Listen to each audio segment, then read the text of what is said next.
Emiterea ordonanței. 1. În cazul în care instanța, ca urmare a verificării cererii pe baza înscrisurilor depuse, precum și a declarațiilor părților, constată că pretențiile creditorului sunt întemeiate, va emite o ordonanță de plată, în care se precizează suma și termenul de plată. 2. Dacă instanța, examinând probele cauzei, constată că numai o parte dintre pretențiile creditorului sunt întemeiate, va emite ordonanța de plată numai pentru această parte, stabilind și termenul de plată. În acest caz, creditorul poate formula cerere de chemare în judecată potrivit dreptului comun pentru a obține obligarea debitorului la plata restului datoriei. 3. Termenul de plată prevăzut la alin 1 și 2 nu va fi mai mic de 10 zile și nici nu va depăși 30 de zile de la data comunicării ordonanței. Judecătorul nu va putea stabili alt termen de plată, decât dacă părțile se înțeleg în acest sens. 4. În cazul creanțelor reprezentând obligații de plată a cotelor din cheltuielile comune față de asociațiile de proprietari, precum și a cheltuielilor de întreținere ce revin persoanelor fizice corespunzător suprafețelor locative pe care le folosesc ca locuințe, instanța, la cererea debitorului, va putea, prin excepție de la dispozițiile alin 3, să dispună stabilirea unui termen de plată mai mare ori eșalonarea plății, ținând seama de motivele temeinice invocate de debitor în ceea ce privește posibilitățile efective de plată. 5. Ordonanța se va înmâna părții prezente sau se va comunica fiecărei părți de îndată, potrivit legii. Articolul 1023. Durata procedurii.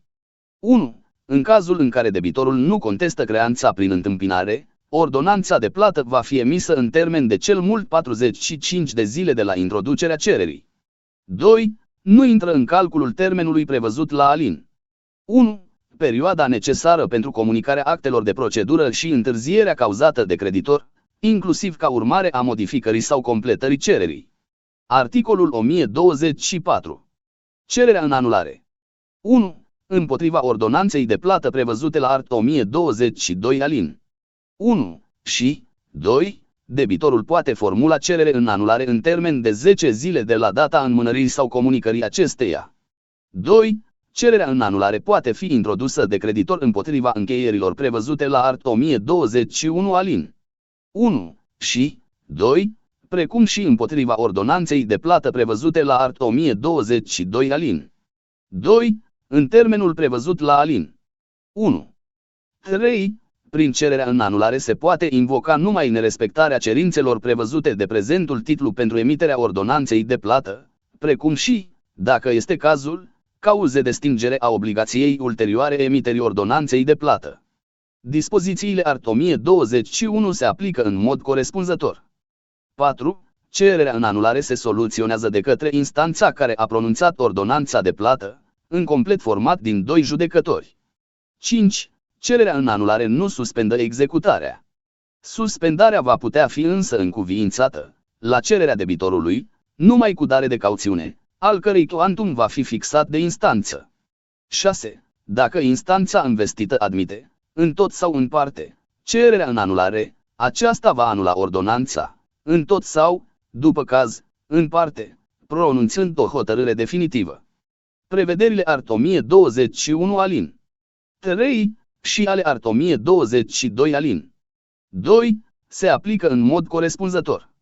7. În cazurile prevăzute la alin 2, dacă instanța învestită admite cererea în anulare, va pronunța o hotărâre definitivă prin care va emite ordonanța de plată, dispozițiile art. 1022 aplicându-se în mod corespunzător. 8. Hotărârea prin care a fost respinsă cererea în anulare este definitivă. Articolul 1025. Titlul executoriu. 1. Ordonanța de plată este executorie, chiar dacă este atacată cu cerere în anulare și are autoritate de lucru judecat provizorie până la soluționarea cererii în anulare. Ordonanța de plată devine definitivă ca urmare a neintroducerii sau respingerii cererii în anulare. Dispozițiile art. 637 rămân aplicabile. 2. Împotriva executării silite a ordonanței de plată, partea interesată poate face contestație la executare, potrivit dreptului comun. În cadrul contestației nu se pot invoca decât neregularități privind procedura de executare, precum și cauze de stingere a obligației evite ulterior rămânerii definitive a ordonanței de plată. Titlul 10. Procedura cu privire la cererile de valoare redusă. Articolul 1026. Domeniul de aplicare. 1. Prezentul titlu se aplică atunci când valoarea cererii, fără a se lua în considerare dobânzile, cheltuielile de judecată și alte venituri accesorii, nu depășește suma de 10.000 lei la data sesizării instanței. Notă.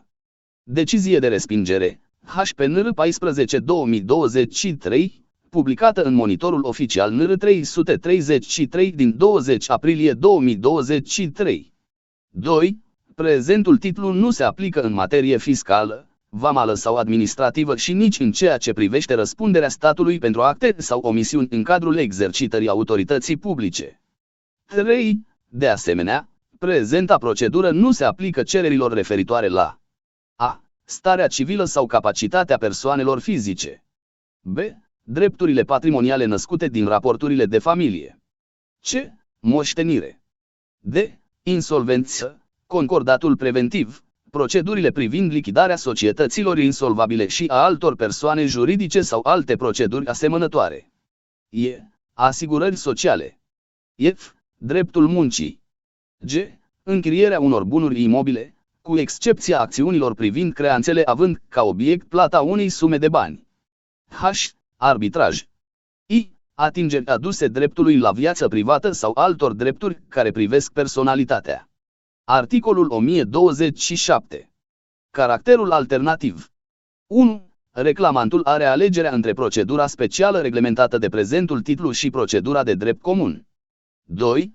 Dacă a sesizat instanța cu o cerere redactată potrivit art. 194, aceasta va fi soluționată potrivit procedurii de drept comun, cu excepția cazului în care reclamantul, cel mai târziu la primul termen de judecată, solicită în mod expres aplicarea procedurii speciale. 3. Atunci când cererea nu poate fi soluționată potrivit dispozițiilor prevăzute de prezentul titlu, instanța judecătorească îl informează pe reclamant în acest sens, iar dacă reclamantul nu își retrage cererea, aceasta va fi judecată potrivit dreptului comun. Notă. Decizie de respingere, HPNR 14/2023, publicată în Monitorul Oficial NR 333 din 20 aprilie 2023. Articolul 1028. Instanța competentă. 1. Competența de a soluționa cererea în primă instanță aparține judecătoriei. 2. Competența teritorială se stabilește potrivit dreptului comun. Articolul 1029. Declanșarea procedurii. 1. Reclamantul declanșează procedura cu privire la cererile cu valoare redusă prin completarea formularului de cerere și depunerea sau trimiterea acestuia la instanța competentă, prin poștă sau prin orice alte mijloace care asigură transmiterea formularului și confirmarea primirii acestuia. 2. Formularul de cerere se aprobă prin ordin al Ministrului Justiției și conține rubrici care permit identificarea părților, valoarea pretenției, indicarea probelor și alte elemente necesare soluționării cauzei. 3. Odată cu formularul de cerere se depun ori se trimit și copii de pe înscrisurile de care reclamantul înțelege să se folosească. 4. În cazul în care informațiile furnizate de reclamant nu sunt suficient de clare sau sunt inadecvate ori formularul de cerere nu a fost completat corect, instanța îi va acorda reclamantului posibilitatea să completeze sau să rectifice formularul ori să furnizeze informații sau înscrisuri suplimentare. Instanța va folosi în acest scop un formular tip, care va fi aprobat prin ordin al Ministrului Justiției. 5. În cazul în care reclamantul nu completează sau nu rectifică formularul de cerere în termenul stabilit de instanță, cererea se va anula. Articolul 1030. Desfășurarea procedurii. 1. Procedura cu privire la cererile cu valoare redusă este scrisă și se desfășoară în întregul ei în Camera de Consiliu. 2. Instanța poate dispune înfățișarea părților, dacă apreciază acest fapt ca fiind necesar sau la solicitarea uneia dintre părți. Instanța poate să refuze o astfel de solicitare în cazul în care consideră că, ținând cont de împrejurările cauzei, nu sunt necesare dezbateri orale. Refuzul se motivează în scris și nu poate fi atacat separat. 3. După primirea formularului de cerere completat corect, instanța va trimite de îndată părâtului formularul de răspuns, însoțit de o copie a formularului de cerere și de copii de pe înscrisurile depuse de reclamant. 4. În termen de 30 de zile de la comunicarea actelor prevăzute la alin. 3. Părâtul va depune sau trimite formularul de răspuns completat corespunzător, precum și copii de pe înscrisurile de care înțelege să se folosească. Părâtul poate să răspundă prin orice alt mijloc adecvat, fără utilizarea formularului de răspuns. 5. Instanța va comunica de îndată reclamantului copii de pe răspunsul părâtului, cererea reconvențională, dacă este cazul, precum și de pe înscrisurile depuse de părât. 6. Dacă părâtul a formulat cerere reconvențională, reclamantul, în termen de 30 de zile de la comunicarea acesteia, va depune sau va trimite formularul de răspuns completat corespunzător ori va răspunde prin orice alt mijloc. 7. Cererea reconvențională care nu poate fi soluționată în cadrul prezentei proceduri întrucât nu sunt îndeplinite cerințele prevăzute la art. 1026 va fi disjunsă și judecată potrivit dreptului comun. 8. Instanța poate solicita părților să furnizeze mai multe informații în termenul pe care îl va stabili în acest scop, care nu poate depăși 30 de zile de la primirea răspunsului părâtului sau, după caz, al reclamantului. 9. Instanța poate încuviința și alte probe în afara înscrisurilor depuse de părți. Nu vor fi însă încuviințate acele probe a căror administrare necesită cheltuieli disproporționate față de valoarea cererii de chemare în judecată sau a cererii reconvenționale. 10. În cazul în care instanța a fixat un termen pentru înfățișarea părților, acestea trebuie citate. 11. Ori de câte ori instanța stabilește un termen în vederea îndeplinirii unui act de procedură, va înștiința partea interesată de consecințele nerespectării acestuia. Articolul 1031. Soluționarea cererii. 1. Instanța va pronunța și redacta hotărârea în termen de 30 de zile de la primirea tuturor informațiilor necesare sau, după caz, de la dezbaterea orală. 2. În cazul în care nu se primește niciun răspuns de la partea interesată în termenul stabilit la art. 1030 alin. 4, 6 sau 8. Instanța se va pronunța cu privire la cererea principală sau la cererea reconvențională în raport cu actele aflate la dosar. 3. Hotărârea primei instanțe este executorie de drept. Articolul 1032. Cheltuieli de judecată. 1. Partea care cade în pretenții va fi obligată, la cererea celeilalte părți, la plata cheltuielilor de judecată.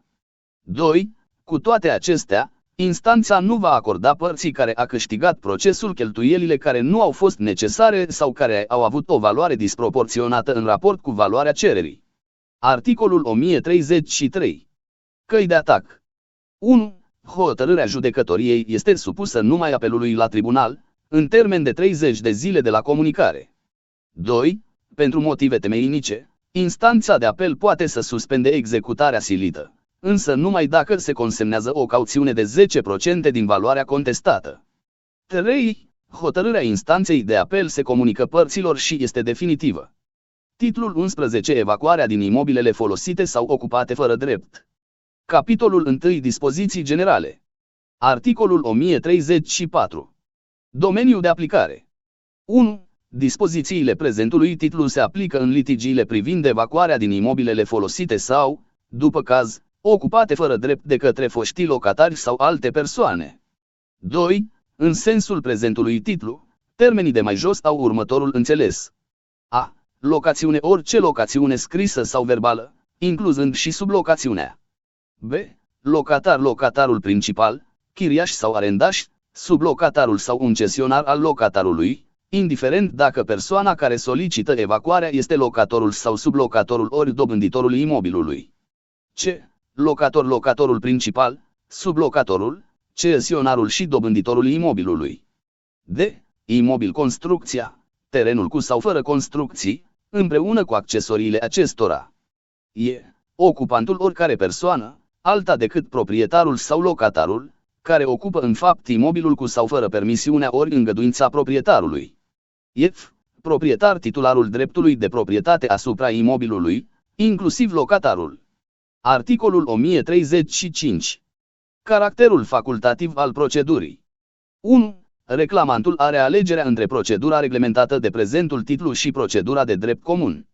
2. De asemenea, Dispozițiile prezentului titlu nu aduc nicio atingere drepturilor locatorului sau proprietarului la plata chiriei sau arenzii, la plata de despăgubiri și nici altor drepturi născute în temeiul contractului sau al legii, după caz. 3. În cazul arătat la alin. 2. Pentru realizarea drepturilor și îndeplinirea obligațiilor izvorând din contract, precum și a celor prevăzute de dispozițiile legale aplicabile în materie, partea interesată, sub rezerva aplicării dispozițiilor art. 1042 alin. 4. Va putea proceda, după caz, potrivit dispozițiilor referitoare la ordonanța de plată sau celor privind soluționarea cererilor cu valoare redusă ori la sesizarea instanței competente, în condițiile dreptului comun. Articolul 1036. Instanța competentă. Cererile formulate în temeiul prezentului titlu sunt de competența judecătoriei în circumscripția căreia se află situat imobilul ocupat fără drept ori, după caz, închiriat sau arendat, chiar dacă locatarul a părăsit imobilul sau contractul a încetat. Articolul 1037. Citarea și comunicarea actelor procedurale. 1. Locatarul și ocupantul imobilului sunt socotiți ca având domiciliul lor obligatoriu la imobilul pe care îl ocupă fără niciun drept. 2. Dacă imobilul este închis, toate notificările, citațiile și celelalte acte de procedură emise potrivit dispozițiilor prezentului titlu vor fi afișate la ușa imobilului. Articolul 1038. Încetarea locațiunii. Notificarea locatarului. 1. Atunci când dreptul locatarului de a folosi un imobil s-a stins ca urmare a încetării locațiunii prin expirarea termenului, prin acțiunea locatorului, prin neplata chiriei sau a arenzii, precum și din orice altă cauză și locatorul dorește să intre în posesia imobilului, acesta va notifica locatarul, în scris, prin intermediul executorului judecătoresc, punându-i în vedere să elibereze și să-i predea liber imobilul, în termen de cel mult 30 de zile de la data comunicării notificării. 2. Dacă locațiunea este pe durată nedeterminată, denunțarea cerută de lege pentru încetarea contractului va fi considerată și notificare de evacuare a imobilului, în condițiile prezentului articol. 3. Când locațiunea este pe durată determinată, notificarea de evacuare a imobilului trebuie făcută cu cel puțin 30 de zile înainte de expirarea termenului, dacă prin lege nu se prevede altfel. 4. Locatarul poate renunța la notificarea prevăzută în prezentul articol prin act scris cuprinzând recunoașterea dreptului locatorului de a recurge imediat la procedura prevăzută la cap 2 din prezentul titlu, dacă locațiunea încetează din orice motive, iar dreptul locatarului este socotit stins. Articolul 1039. Notificarea ocupantului. Atunci când proprietarul unui imobil dorește să îl evacueze pe ocupantul acestuia, după ce dreptul de a ocupa imobilul a încetat, proprietarul va notifica în scris ocupantul, punându-i în vedere să elibereze imobilul pe care îl ocupă fără niciun drept, în termen de 5 zile de la comunicarea notificării. Capitolul 2. Procedura de evacuare. Articolul 1040. Evacuarea voluntară. 1. Dacă locatarul sau ocupantul care a fost notificat în condițiile prezentului titlu a părăsit imobilul, locatorul sau proprietarul poate intra în posesia acestuia, de drept, fără nicio procedură judiciară de evacuare. În caz contrar, sunt incidente dispozițiile prezentului capitol. 2. Se prezumă că imobilul este părăsit în caz de încetare a activității economice ori de încetare a folosirii imobilului de către locatar sau ocupant ori de către persoanele aflate sub controlul lor, precum și în cazul returnării cheilor imobilului, ridicării echipamentelor, mărfurilor sau altor bunuri mobile din imobil. Articolul 1041. Sesizarea instanței. Dacă locatarul sau ocupantul notificat în condițiile prezentului titlu refuză să evacueze imobilul ori dacă locatarul a renunțat la dreptul său de a fi notificat și a pierdut, din orice motive, dreptul de a folosi imobilul, locatorul sau proprietarul va solicita instanței să dispună, prin hotărâre executorie, evacuarea imediată a locatarului sau ocupantului din imobil, pentru lipsă de titlu. Articolul 1042. Procedura de judecată. Calea de atac. 1. Cererea de evacuare se judecă cu citarea părților, în afară de cazul în care evacuarea imobilului pentru neplata chiriei sau a arenzii se solicită în baza unui contract care constituie, pentru plata acestora, titlu executoriu, potrivit legii.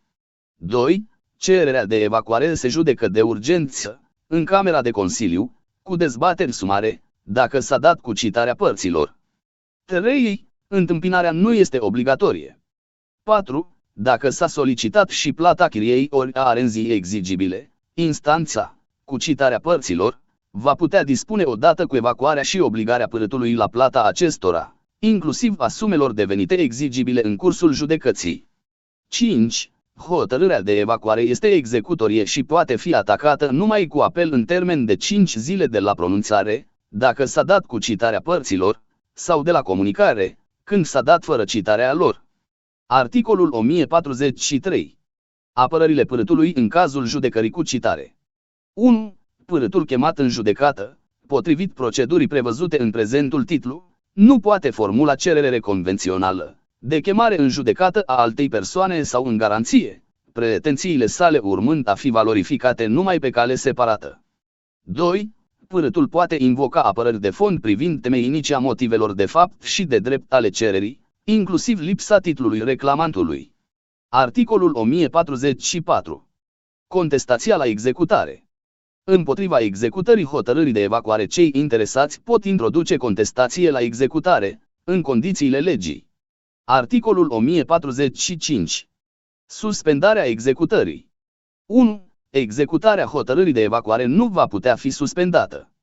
Cu toate acestea, în cazul evacuării pentru neplata chiriei sau a arenzii se va putea dispune suspendarea executării hotărârii în cadrul contestației la executare sau a apelului exercitat de către părât numai dacă acesta consemnează în numerar, la dispoziția creditorului, chiria sau arenda la care a fost obligat, suma stabilită pentru asigurarea ratelor de chirie sau arendă datorate până la data cererii de suspendare, precum și cea aferentă ratelor de chirie sau arendă ce ar deveni exigibile în cursul judecății procesului. 2. Suspendarea încetează de drept dacă, la expirarea termenului pentru care chiria sau arenda a fost astfel acoperită, debitorul nu cere și nu depune suma ce se va fixa de instanța de executare pentru acoperirea unor noi rate, în condițiile prevăzute la alin. 1. Capitolul 3. Dispoziții speciale. Articolul 1046. Încetarea abuzului de folosință.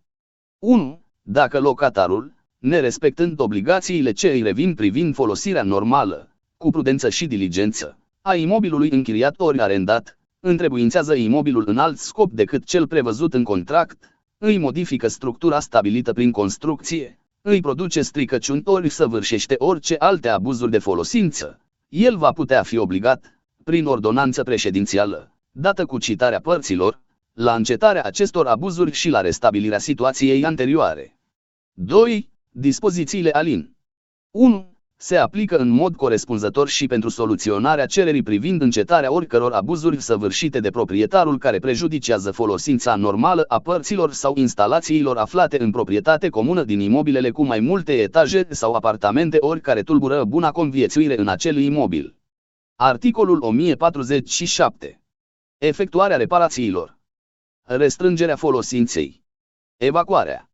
Prin ordonanță președințială, dată cu citarea părților, locatarul sau, când este cazul, sublocatarul poate fi obligat la efectuarea reparațiilor necesare ce îi revin potrivit legii, precum și la restrângerea folosinței spațiului închiriat ori chiar la evacuarea din acest spațiu dacă aceste măsuri se justifică pentru efectuarea reparațiilor ori lucrărilor prevăzute de lege în sarcina locatorului.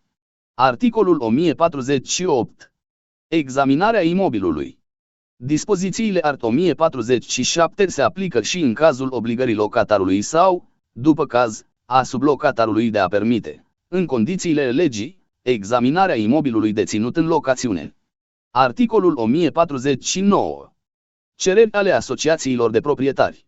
Dispozițiile art. 1046 se aplică în mod corespunzător și pentru soluționarea cererii formulate de o asociație de proprietari împotriva proprietarilor, membri ai acesteia, în cazul în care neefectuarea reparațiilor ce sunt în sarcina fiecărui proprietar ori a reparațiilor sau a oricăror lucrări la părțile sau la instalațiile aflate în coproprietatea acestora ori la spațiile aflate în proprietate exclusivă afectează folosința normală a părților comune sau a altor spații locative din imobil, precum și siguranța locuirii în acel imobil. Titlul 12. Procedura privitoare la înscrierea drepturilor dobândite în temeiul uzucapiunii. Articolul 1050. Domeniul de aplicare. Dispozițiile prezentului titlu sunt aplicabile oricăror cereri de înscriere în Cartea Funciară a Drepturilor Reale Imobiliare dobândite în temeiul uzucapiunii. Articolul 1051. Instanța competentă. Cuprinsul cererii. 1. Cererea de uzucapiune se depune la judecătoria în circumscripția căreia este situat imobilul. 2. Reclamantul va arăta în cererea de înscriere data de la care posedă imobilul sub nume de proprietar, temeiul uzucapiunii, faptul dacă imobilul posedat este sau nu înscris în Cartea Funciară, precum și numele ori denumirea vechiului proprietar sau a succesorului acestuia, dacă îl cunoaște. 3. La cerere se vor anexa: a. Un certificat eliberat de Serviciul Public Comunitar Local de evidență a persoanelor, care atestă că titularul dreptului înscris în Cartea Funciară este decedat, precum și data decesului sau, după caz, un certificat emis de autoritatea competentă, care atestă faptul că persoana juridică titulară a dreptului înscris în Cartea Funciară și a încetat existența. B. Un certificat eliberat de Camera Notarilor Publici, din care să rezulte faptul dacă moștenirea titularului înscris în Cartea Funciară a fost sau nu dezbătută, iar în caz afirmativ, care sunt persoanele care au cules moștenirea respectivă. C. Un certificat eliberat de primăria în a cărei rază teritorială este situat imobilul, din care să rezulte că acesta nu face parte din domeniul public al statului sau al unității administrativ-teritoriale. D. Certificatul de rol fiscal, atunci când este cazul. E.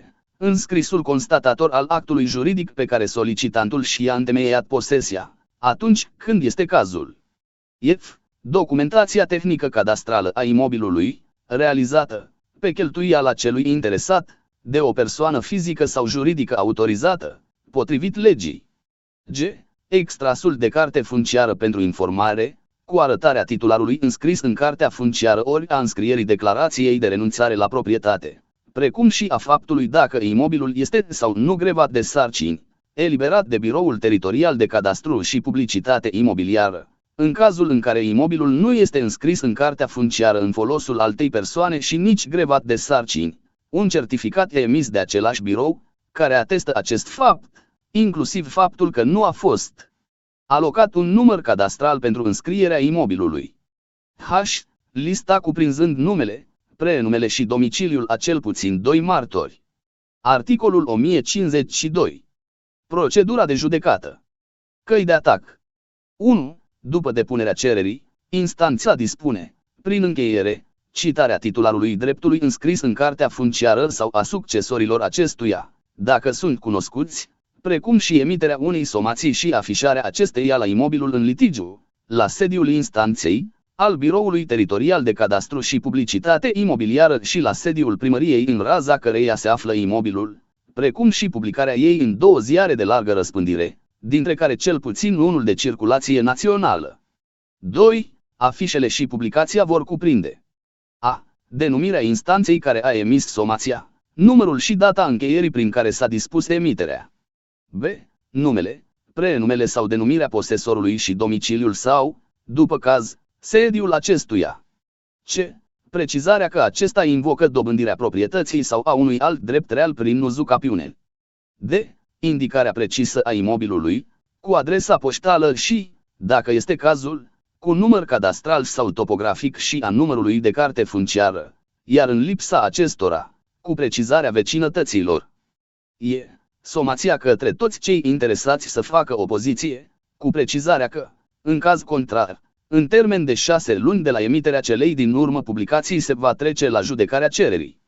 3. Cheltuielile necesare efectuării formalităților de afișare și publicare sunt în sarcina reclamantului.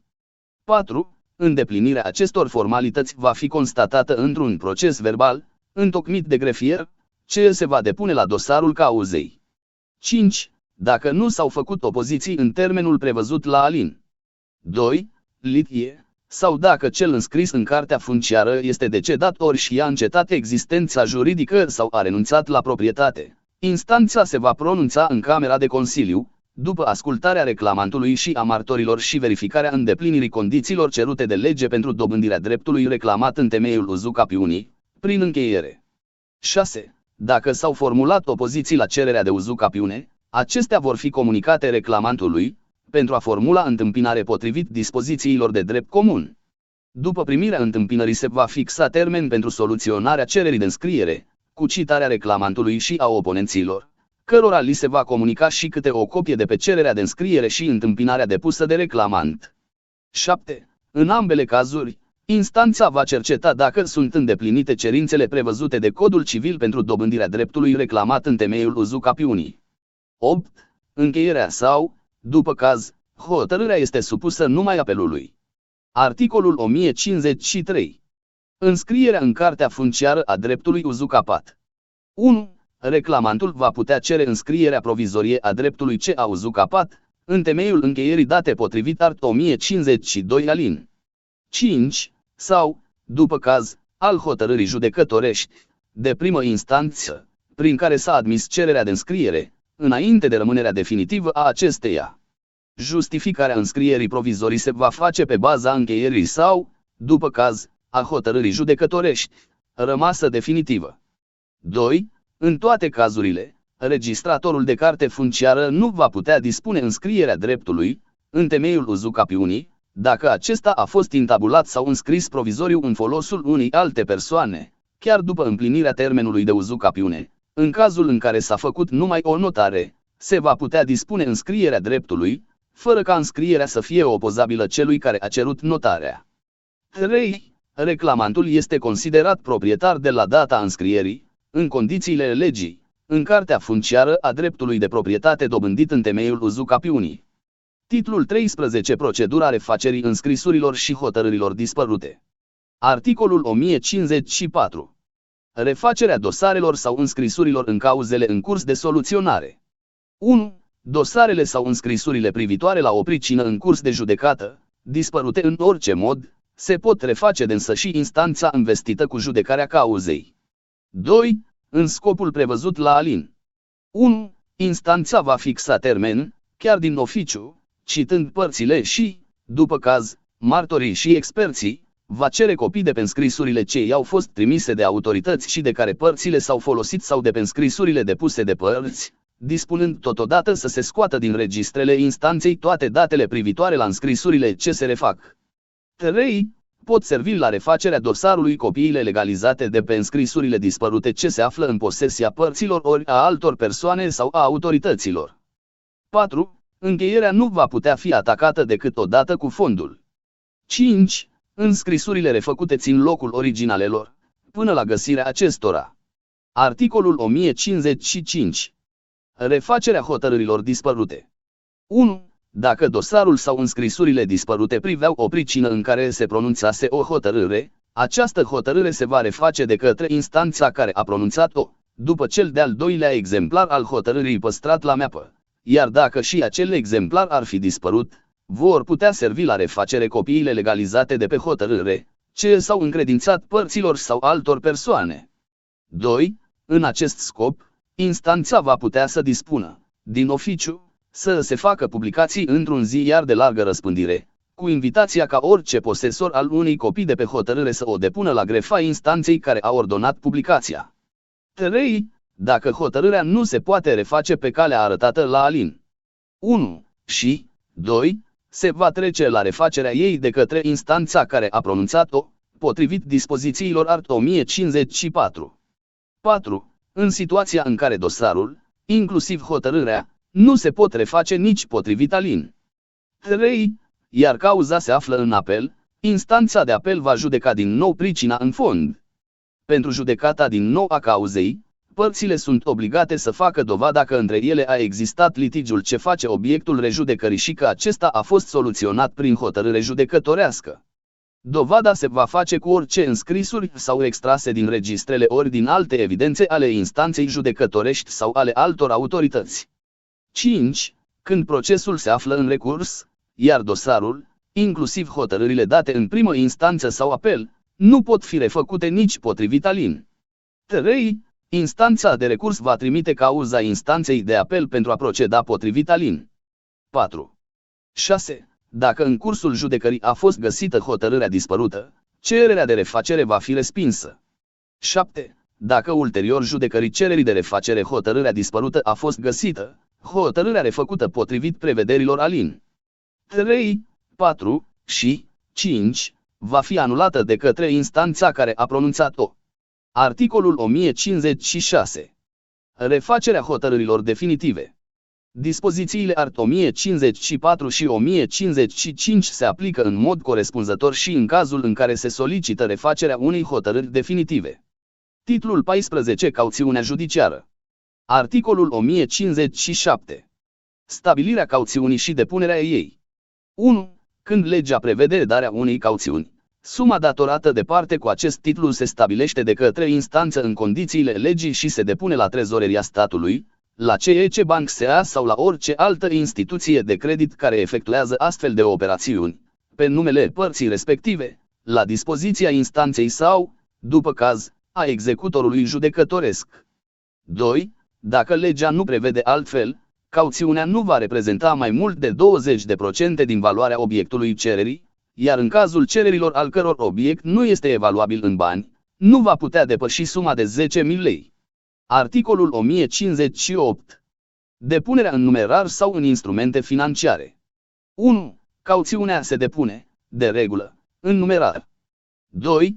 La cererea debitorului cauțiunii și dacă partea în favoarea căreia se depune declară în mod expres că este de acord, cauțiunea va putea consta și în instrumente financiare care pot servi ca instrumente de plată. Cu toate acestea, acordul părții nu este necesar în cazul titlurilor emise de stat sau de unitățile administrativ-teritoriale. 3. Valoarea instrumentelor financiare prevăzute la alin. 2. Este aceea arătată în cuprinsul lor. Articolul 1059. Oferirea de garanții reale. 1. Sub rezerva acceptării exprese de către beneficiar, se poate oferi cauțiune și un drept de ipotecă imobiliară sau mobiliară ori o creanță ipotecară, dacă valoarea acesteia este cel puțin egală cu valoarea cauțiunii stabilite de instanță, în condițiile legii. 2. Când s-a acceptat cu titlu de cauțiune un drept de ipotecă, instanța va dispune, din oficiu, intabularea acestuia sau, după caz, înregistrarea la arhiva electronică de garanții reale mobiliare. 3. Cauțiunea care constă într-o creanță ipotecară produce efecte din momentul înscrierii sau notării rangului în cartea funciară sau, după caz, în arhiva electronică de garanții reale mobiliare. Înscrierea sau, după caz, notarea se va dispune de către instanță din oficiu. 4. Când cauțiunea nu mai este necesară, instanța va ordona, din oficiu, radierea înscrierilor făcute. Articolul 1060. Aducerea unui garant. 1. La cererea debitorului cauțiunii, instanța poate încuviința, cu acordul expres al beneficiarului cauțiunii, ca în locul bunurilor arătate la art. 1057-1059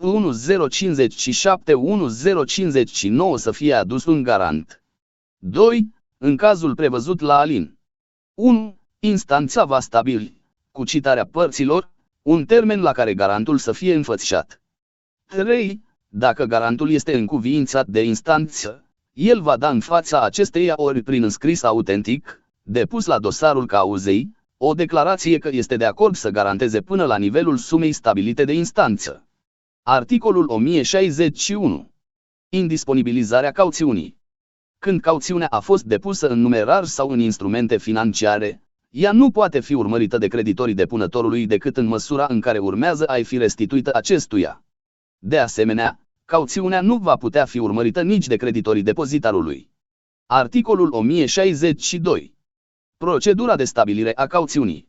1. Dacă prin lege nu se prevede altfel, instanța va cita părțile în termen scurt, în Camera de Consiliu, și va stabili de urgență cauțiunea.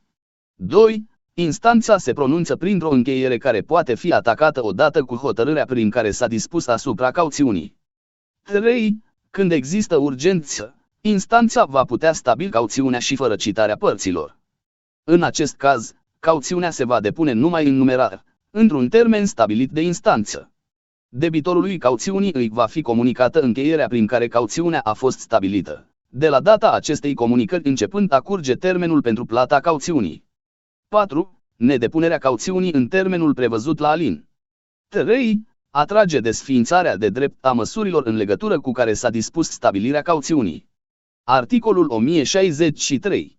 Înlocuirea cauțiunii în numerar. Cel care a depus cauțiunea în numerar va putea cere ulterior ca, în condițiile stabilite de prezentul titlu, suma în numerar să fie înlocuită cu alte bunuri ori prin aducerea unui garant. În acest caz, dispozițiile art. 1062 alin. 1 și 2 rămân aplicabile. Articolul 1064. Restituirea cauțiunii.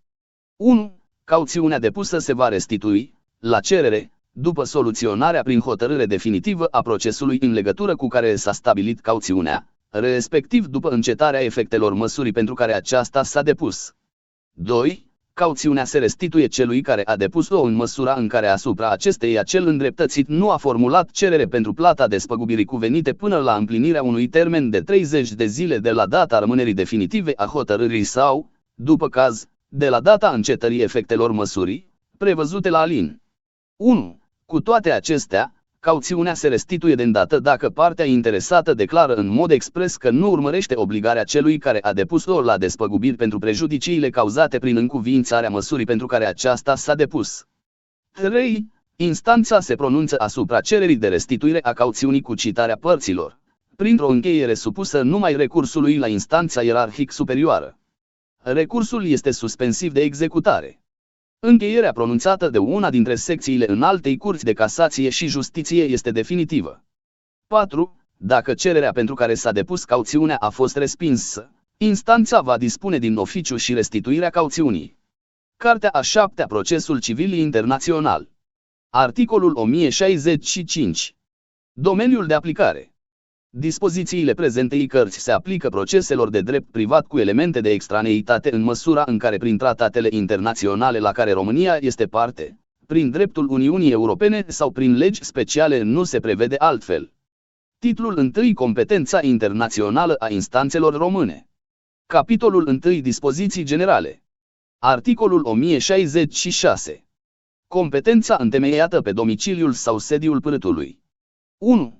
Sub rezerva situațiilor în care legea dispune altfel, instanțele române sunt competente dacă pârâtul are domiciliul, iar în lipsa domiciliului, reședința obișnuită, respectiv sediul principal, iar în lipsa sediului principal, un sediu secundar sau fondul de comerț pe teritoriul României la data introducerii cererii. 2. Când există mai mulți pârâți, instanțele române sunt competente dacă unul dintre aceștia se află în situația prevăzută la alin. 1. În afară de cazul când cererea a fost făcută numai cu scopul de a-l sustrage pe un pârât de la jurisdicția domiciliului ori reședinței obișnuite sau, după caz, a sediului principal ori secundar situat în străinătate. 3. Instanțele române sunt de asemenea competente pentru a judeca orice cerere privind activitatea la sediul secundar al unei persoane juridice neavând sediul principal în România, când acest sediu secundar este situat în România la data introducerii cererii. Articolul 1067. Prorogarea voluntară de competență în favoarea instanței române. 1. Când, în materie având ca obiect drepturi de care ele dispun liber conform legii române, părțile au convenit valabil competența instanțelor române de a judeca litigii actuale sau eventuale privind asemenea drepturi, instanțele române sunt singurele competente. 2. Cu excepția cazurilor în care prin lege se dispune altfel, instanța română în fața căreia pârâtul este chemat rămâne competentă de a judeca cererea, dacă pârâtul se prezintă în fața instanței și formulează apărări în fond, fără a invoca excepția de necompetență, cel mai târziu până la terminarea cercetării procesului în fața primei instanțe. 3. În situațiile prevăzute la alin.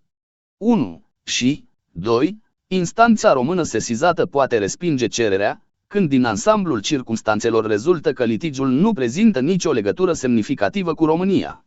Articolul 1068. Alegerea forului.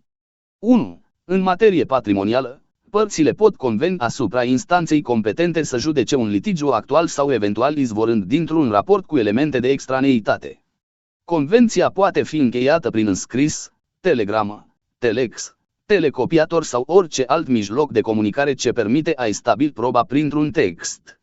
În lipsă de stipulație contrară, competența forului ales este exclusivă.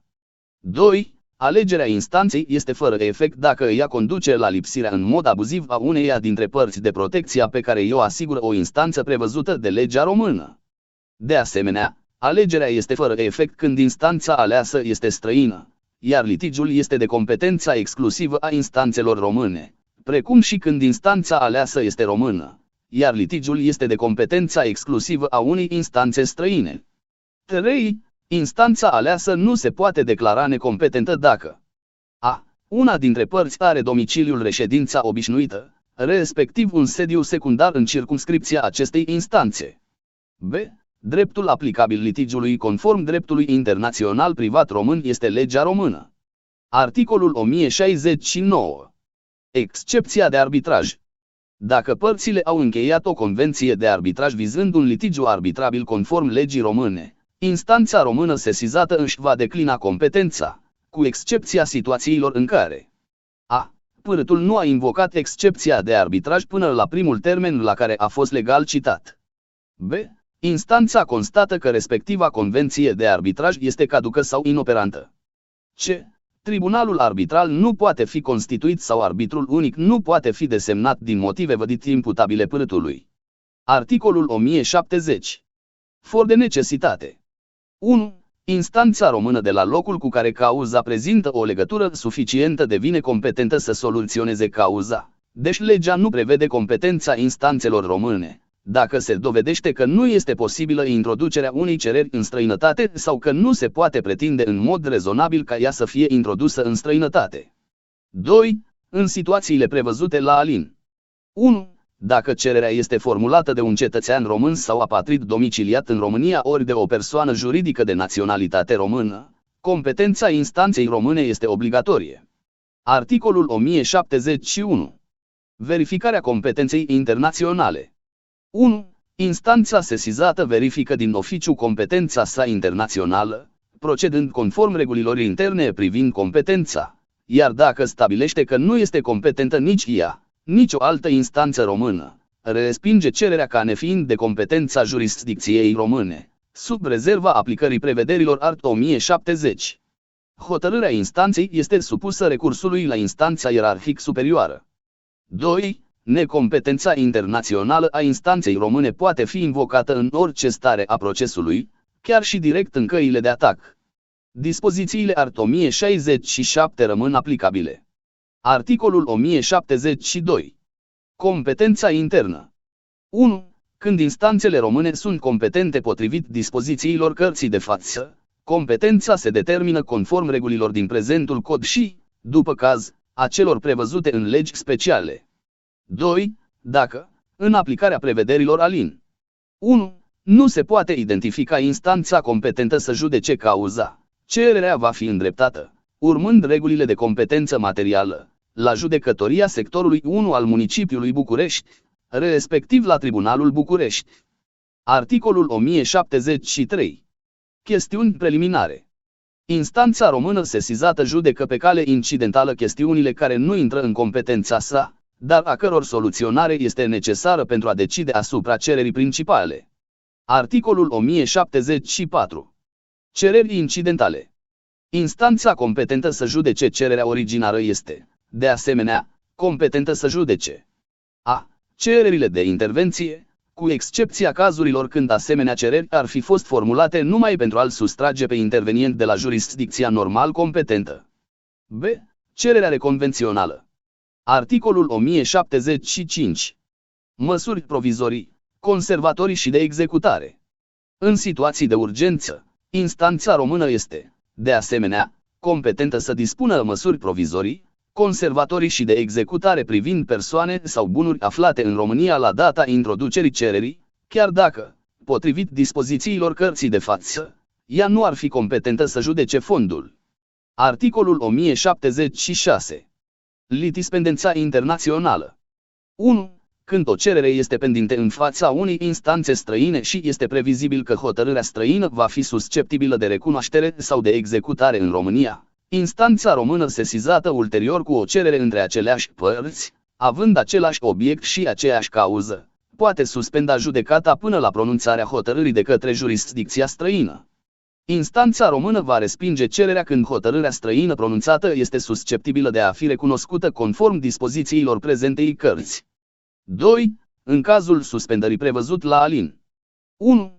Dacă jurisdicția străină se declară necompetentă sau dacă hotărârea străină pronunțată nu este susceptibilă de a fi recunoscută în România, instanța română repune procesul pe rol la cererea părții interesate.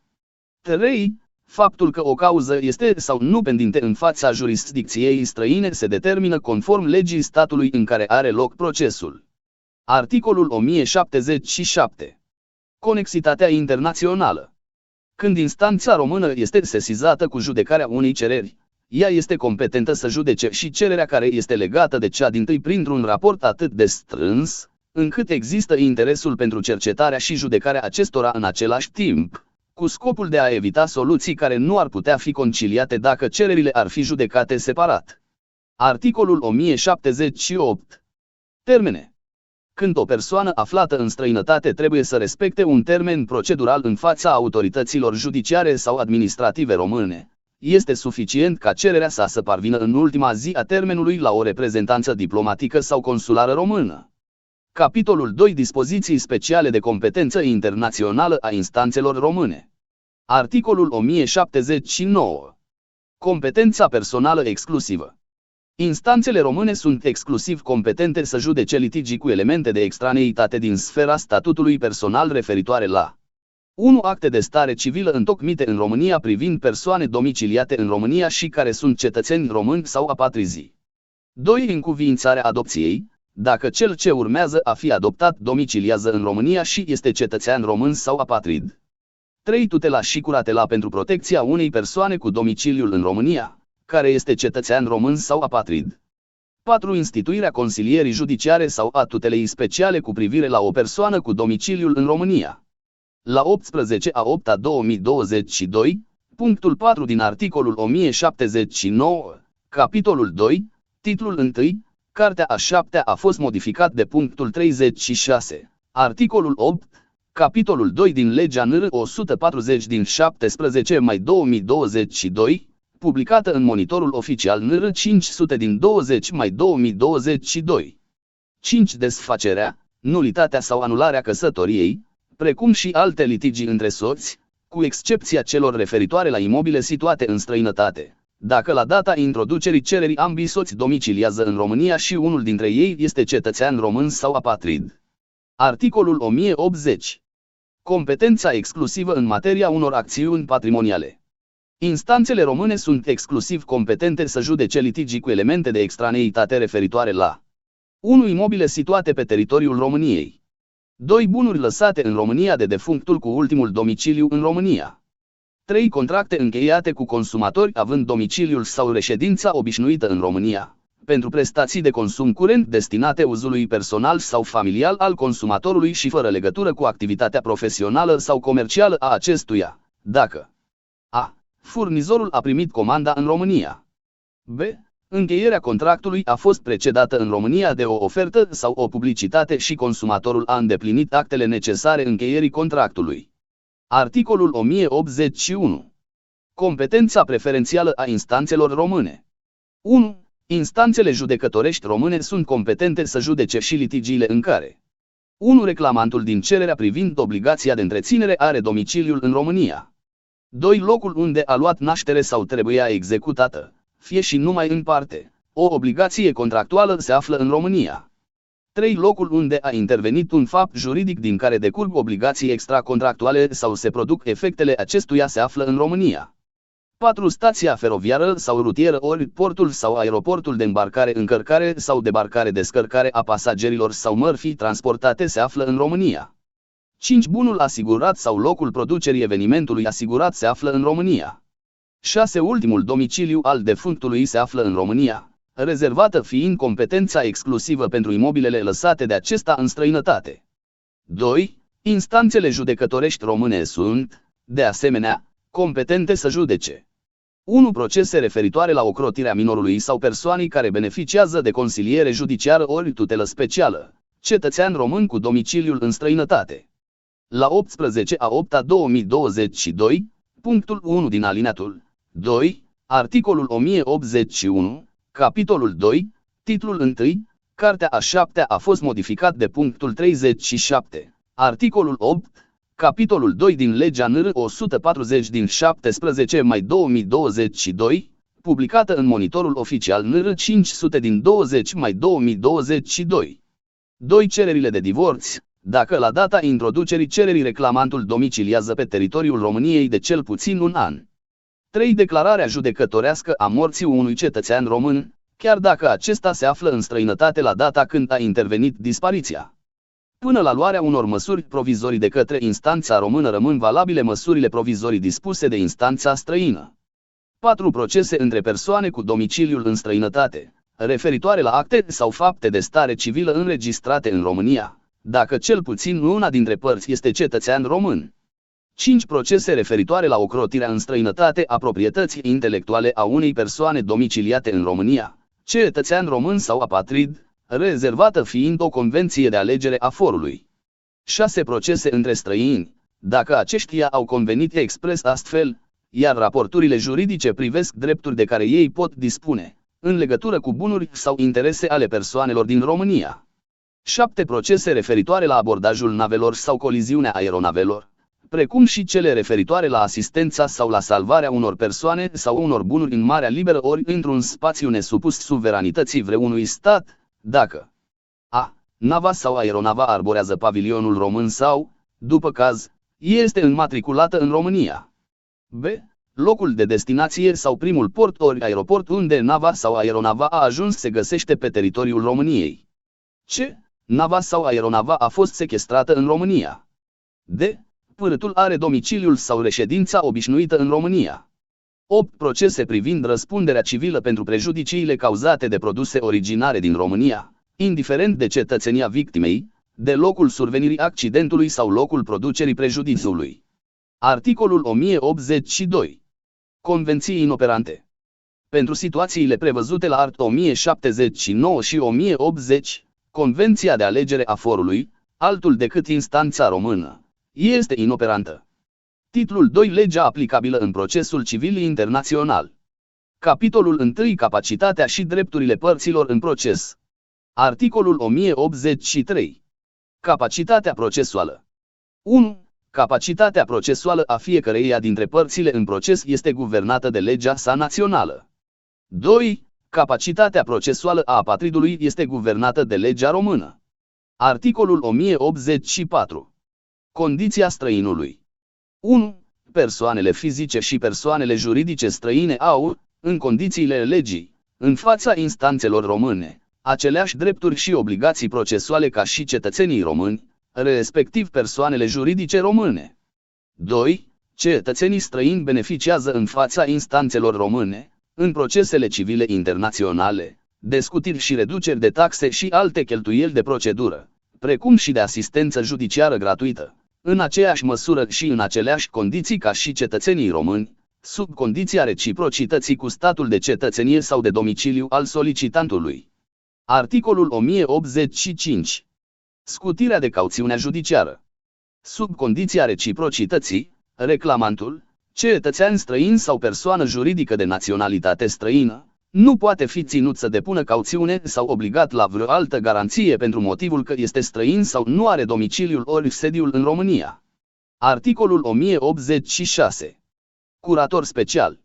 În situațiile în care reprezentarea ori asistarea străinului lipsit de capacitate sau cu capacitate de exercițiu restrânsă nu a fost asigurată conform legii sale naționale, iar din această cauză judecata procesului întârzie, instanța îi va putea numi în mod provizoriu un curator special. Articolul 1087.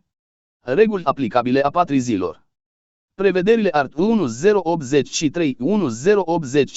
se aplică în mod corespunzător apatrizilor, fără a fi cerută condiția reciprocității. Capitolul 2. Legea aplicabilă în materie procedurală. Articolul 1088. Legea forului. În procesul civil internațional, instanța aplică legea procesuală română, sub rezerva unor dispoziții exprese contrare. Articolul 1089. Calificare. Calificarea unei probleme ca fiind de drept procesual sau de drept substanțial se face conform legii române, sub rezerva instituțiilor juridice fără corespondent în dreptul român. Articolul 1090. Calitatea procesuală și calificarea pretenției. Calitatea procesuală a părților. Obiectul și cauza acțiunii în procesul civil internațional se stabilesc conform legii care guvernează fondul raportului juridic dedus judecății. Articolul 1091. Probele. 1. Mijloacele de probă pentru dovedirea unui act juridic și forța probantă a înscrisului constatator sunt cele prevăzute de legea convenită de părți, când legea locului încheierii actului juridic le acordă această libertate. În lipsa acestei libertăți sau când părțile n-au uzat de ea, se aplică legea locului încheierii actului juridic. 2. Probațiunea faptelor este supusă legii locului unde ele s-au produs ori au fost săvârșite. 3. Cu toate acestea, legea română este aplicabilă, dacă ea admite și alte mijloace de probă decât cele prevăzute de legile stabilite conform prevederilor alin. 1. Și 2. Legea română se aplică și în cazul în care ea acceptă proba cu martori și cu prezumții ale judecătorului, chiar și în situațiile în care aceste mijloace de probă nu ar fi admisibile conform legii străine declarate aplicabilă. 4. Proba stării civile și puterea doveditoare a actelor de stare civilă sunt guvernate de legea locului unde a fost întocmit înscrisul invocat. 5. Administrarea probelor în procesul civil internațional este guvernată de legea română. Articolul 1092. Formalități de publicitate. 1. Formalitățile de înregistrare și publicitate, efectele lor și autoritățile abilitate să instrumenteze sunt cele prevăzute de dreptul țării unde operațiunea a avut loc. 2. În materie imobiliară se aplică legea locului unde este situat imobilul. Articolul 1093. Acte oficiale publice. 1. Actele publice întocmite sau legalizate de o autoritate străină sau de un agent public străin pot fi produse în fața instanțelor române numai dacă sunt supralegalizate, pe cale administrativă ierarhică în statul de origine și apoi de misiunea diplomatică sau oficiul consular român, pentru certificarea autenticității semnăturilor și sigiliului aplicate pe acestea. 2. Supralegalizarea pe cale administrativă este supusă procedurii stabilite de statul de origine al actului, urmată de supralegalizarea efectuată fie de către misiunea diplomatică română sau oficiul consular român din acest stat, fie de către misiunea diplomatică sau oficiul consular în România ale statului de origine și, în continuare, în oricare dintre cele două situații, de către Ministerul Afacerilor Externe. 3. Scutirea de supralegalizare este permisă în temeiul legii, al unui tratat internațional la care România este parte sau pe bază de reciprocitate. 4. Supralegalizarea actelor întocmite sau legalizate de instanțele române se face, din partea autorităților române, de către Ministerul Justiției și Ministerul Afacerilor Externe, în această ordine. Titlul 3. Eficacitatea hotărârilor străine. Articolul 1094. Noțiune. În sensul prezentului titlu, termenul de hotărâri străine se referă la actele de jurisdicție contencioasă sau necontencioasă ale instanțelor judecătorești, cele notariale sau ale oricăror autorități competente dintr-un stat nemembru al Uniunii Europene. Capitolul 1. Recunoașterea hotărârilor străine. Articolul 1095. Recunoașterea de plin drept.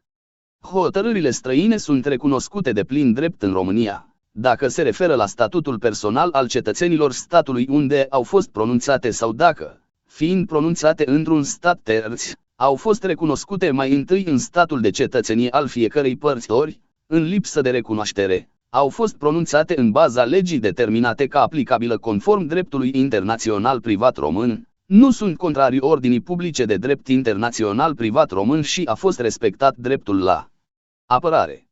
Articolul 1096. Condițiile recunoașterii. 1. Hotărârile referitoare la alte procese decât cele prevăzute la art. 1095 pot fi recunoscute în România, spre a beneficia de autoritatea lucrului judecat, dacă sunt îndeplinite cumulativ următoarele condiții. A. Hotărârea este definitivă potrivit legii statului unde a fost pronunțată. B. Instanța care a pronunțat-o a avut, potrivit legii statului de sediu, competența să judece procesul fără însă a fi întemeiată exclusiv pe prezența părâtului ori a unor bunuri ale sale fără legătură directă cu litigiul în statul de sediu al respectivei jurisdicții. C. Există reciprocitate în ceea ce privește efectele hotărârilor străine între România și statul instanței care a pronunțat hotărârea. 2. Dacă hotărârea a fost pronunțată în lipsa părții care a pierdut procesul, ea trebuie să constate, de asemenea, că părții în cauză i-au fost înmânate în timp util atât citația pentru termenul de dezbatere în fond, cât și actul de sesizare a instanței și că i s-a dat posibilitatea de a se apăra și de a exercita calea de atac împotriva hotărârii. 3. Caracterul nedefinitiv al hotărârii străine, decurgând din omisiunea citării persoanei care nu a participat la proces în fața instanței străine, poate fi invocat numai de către acea persoană. Articolul 1097. Motivele de refuz al recunoașterii. 1. Recunoașterea hotărârii străine poate fi refuzată pentru oricare dintre următoarele cazuri. A. Hotărârea este manifest contrară ordinii publice de drept internațional privat român. Această incompatibilitate se apreciază ținându-se seama, în special, de intensitatea legăturii cauzei cu ordinea juridică română și de gravitatea efectului astfel produs. B. Hotărârea pronunțată într-o materie în care persoanele nu dispun liber de drepturile lor a fost obținută cu scopul exclusiv de a sustrage cauza incidenței legii aplicabile conform dreptului internațional privat român. C. Procesul a fost soluționat între aceleași părți printr-o hotărâre, chiar nedefinitivă, a instanțelor române sau se află în curs de judecare în fața acestora la data sesizării instanței străine. D. Este inconciliabilă cu o hotărâre pronunțată anterior ei în străinătate și susceptibilă de a fi recunoscută în România. E. Instanțele române aveau competența exclusivă pentru judecarea cauzei. F. A fost încălcat dreptul la apărare. G. Hotărârea poate face obiectul unei căi de atac în statul în care a fost pronunțată. 2. Recunoașterea nu poate fi refuzată pentru singurul motiv că instanța care a pronunțat hotărârea străină a aplicat o altă lege decât cea care ar fi fost determinată de dreptul internațional privat român, afară numai dacă procesul privește starea civilă și capacitatea unui cetățean român, iar soluția adoptată diferă de cea la care s-ar fi ajuns potrivit legii române. Articolul 1098. Neexaminarea pe fond. Cu excepția verificării condițiilor prevăzute la art. 1096 și 1097, instanța română nu poate proceda la examinarea în fond a hotărârii străine și nici la modificarea ei. Articolul 1099. Instanța competentă. 1. Cererea de recunoaștere se rezolvă pe cale principală de tribunalul în circumscripția căruia își are domiciliul sau, după caz, sediul cel care a refuzat recunoașterea hotărârii străine. 2. În cazul imposibilității de determinare a tribunalului potrivit alin. 1. Competența aparține Tribunalului București. 3. Cererea de recunoaștere poate fi, de asemenea, rezolvată pe cale incidentală de către instanța sesizată cu un proces având un alt obiect, în cadrul căruia se ridică excepția autorității lucrului judecat sau o chestiune prealabilă întemeiată pe hotărârea străină. Articolul 1100. Documente atașate la cerere.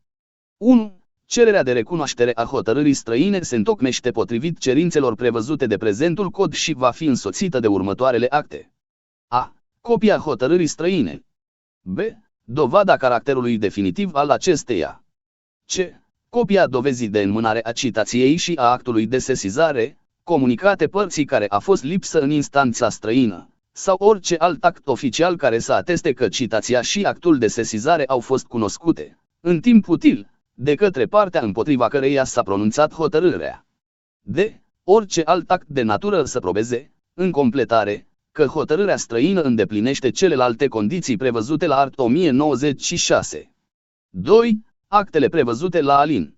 1. Vor fi însoțite de traduceri autorizate și vor fi supralegalizate, cu respectarea dispozițiilor art. 1093.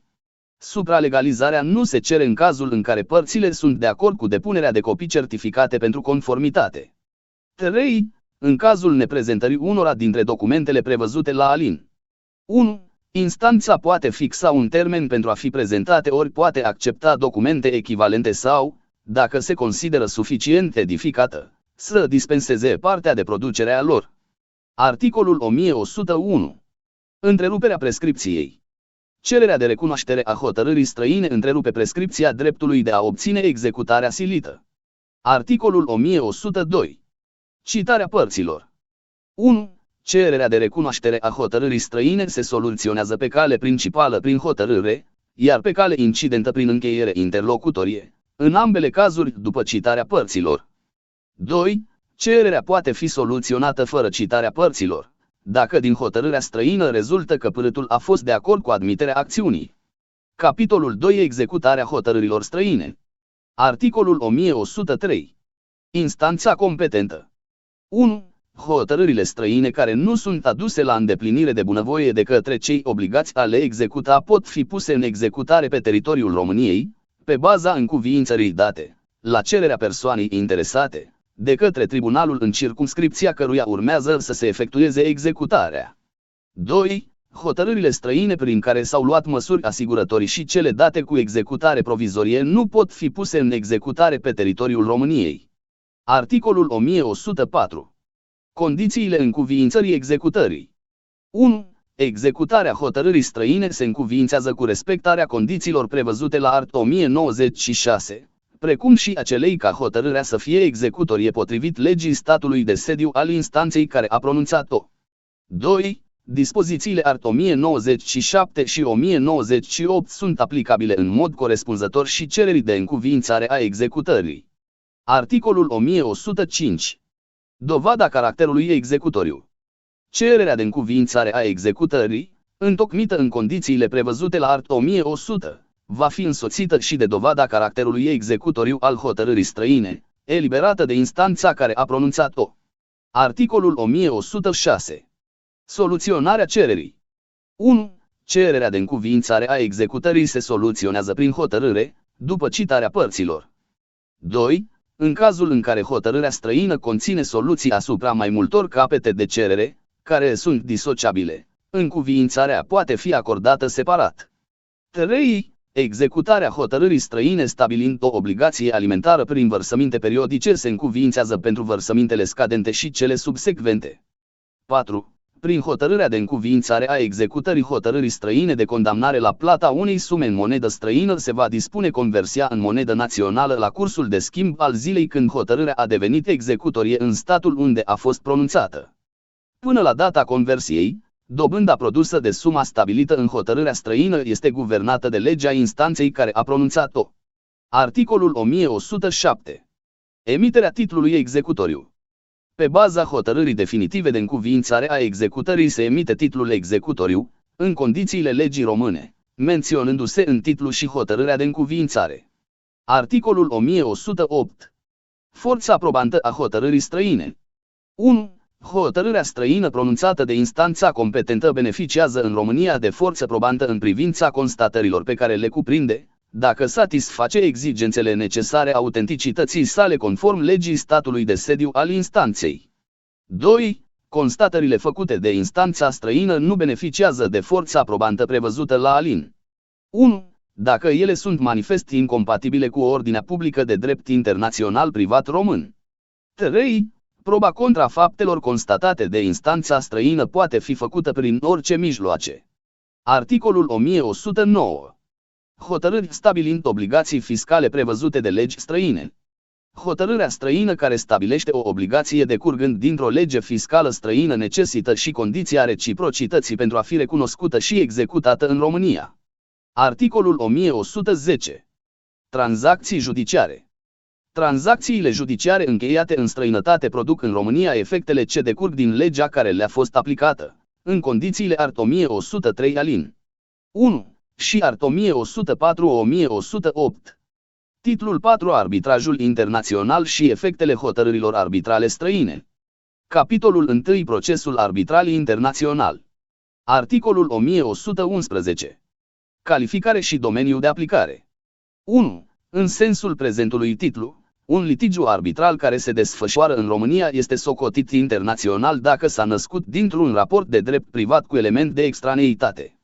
2. Dispozițiile prezentului capitol se aplică oricărui arbitraj internațional dacă sediul instanței arbitrale se află în România și cel puțin una dintre părți nu avea la data încheierii convenției arbitrale domiciliul sau reședința obișnuită, respectiv sediul în România, dacă părțile nu au exclus prin convenția arbitrală sau ulterior încheierii acesteia, dar numai prin înscris, aplicarea acestora. 3. Sediul instanței arbitrale se stabilește de părțile în cauză sau de instituția de arbitraj desemnată de acestea, iar în lipsă, de către arbitrii. Articolul 1112. Arbitrabilitatea litigiului. 1. Orice cauză de natură patrimonială poate face obiectul arbitrajului dacă ea privește drepturi asupra cărora părțile pot dispune liber, iar legea statului de sediu al instanței arbitrale nu rezervă competența exclusivă instanțelor judecătorești. 2. Dacă una dintre părțile convenției arbitrale este un stat, o întreprindere de stat sau o organizație controlată de stat, această parte nu poate invoca propriul său drept pentru a contesta arbitrabilitatea unui litigiu sau capacitatea sa de a fi parte în procesul arbitral. Articolul 1113. Convenția arbitrală. 1. Convenția arbitrală se încheie valabil în formă scrisă, prin înscris, telegramă, telex, telecopiator, poștă electronică sau orice alt mijloc de comunicare permițând a stabili proba printr-un text. 2. Cu privire la cerințele de fond, convenția arbitrală este valabilă dacă îndeplinește condițiile impuse de una dintre legile următoare. A. Legea stabilită de părți. B. Legea care guvernează obiectul litigiului. C. Legea aplicabilă contractului ce conține clauza compromisorie. D. Legea română. 3. Validitatea convenției arbitrale nu poate fi contestată pe motivul nevalabilității contractului principal sau pentru că ar viza un litigiu care nu există încă.